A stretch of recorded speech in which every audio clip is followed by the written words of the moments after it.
Mark, Shea was just saying to me on the floor after that you guys kind of played to your standard for a good portion of the game, but not all of it. And it seemed like there's major opportunities for learning and growth coming out of this. Just maybe your perspective on that perspective and the way that your team managed to get the car back on the road, as you say, in this one.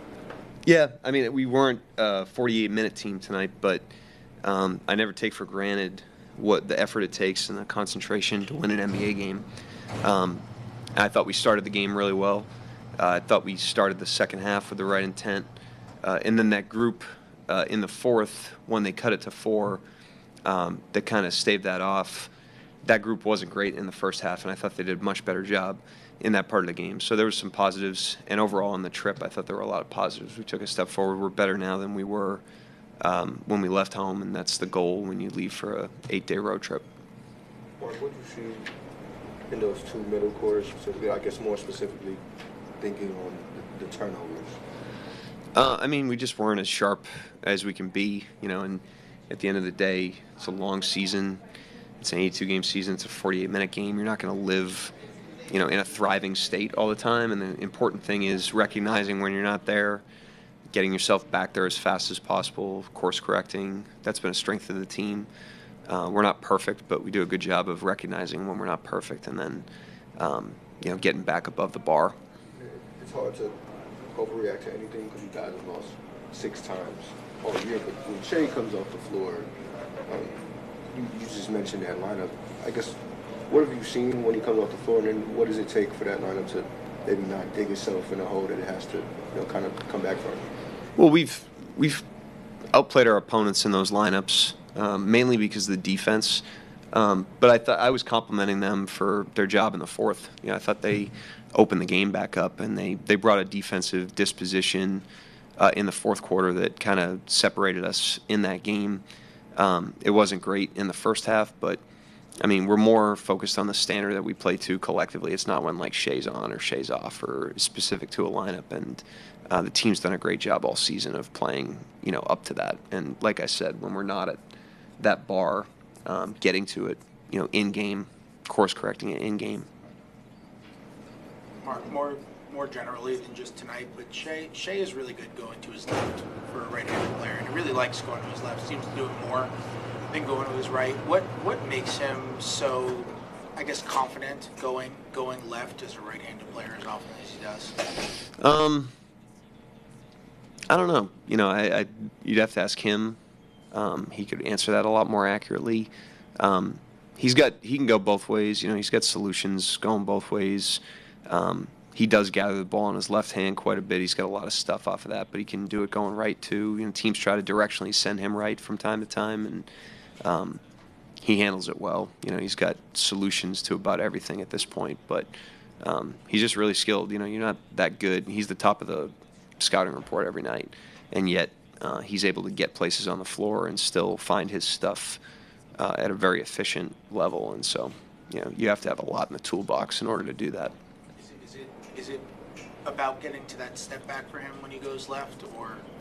He drives it left quite a bit. He had that going in the start of the third. But yeah, I mean, he can do that going left or right. I mean, he's hit game winners going left and right that way. So I really, like I said, he works on the whole package. In terms of his comfort going there, you'd have to ask him. But I just see him as a player that just doesn't have a lot of holes. You try to do X, and he's got a solution. He's just developed. That's what happens when you're in as many situations as he's been in. You just develop the solutions to the different things that get thrown at you, and he's obviously done that really well.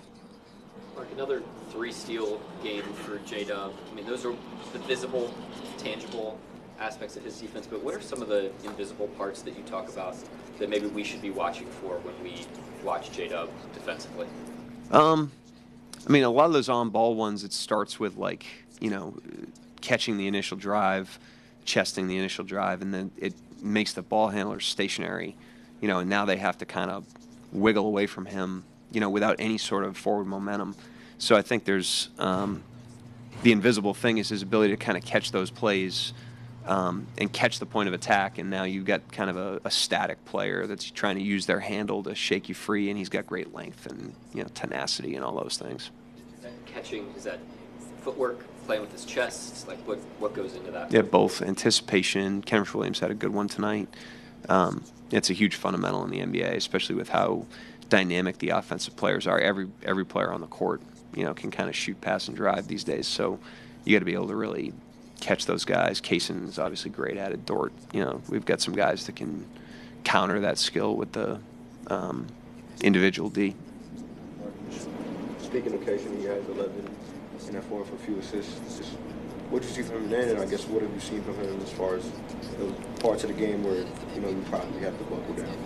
Yeah, he's got some traction right now. He's strung together a really good stretch of offense. He's been great defensively all season, but strung a nice stretch of offense. The shooting's come around, and he's finishing some tough plays, in a fluid manner.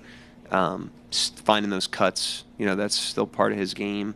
Last couple games, he's gotten like 1 or 2 layups a game. He got a couple tonight. Just kind of sneak along the baseline. So he's done a great job, and he was huge in that stretch, to start the fourth and into the fourth quarter. He was a huge part of, closing that game down. How would you assess Alex's first game back? He was great. It was good to have him out there. Obviously, a little out of rhythm, and out of rhythm with the team. We've kind of, on this road trip especially, we've kind of had a bare bones roster and have played the same group of guys. And now you're adding something to that, which isn't the worst thing in the world. It forces the team to adapt, but it does take some adaptation. So, but it was good to have him back. He's just such a great presence on the court and off. And like I said, he worked hard to get himself back to this point. So happy that he's back out there playing and competing. That's what he wants to do. Anybody else? Thank you, Coach. All right, thanks.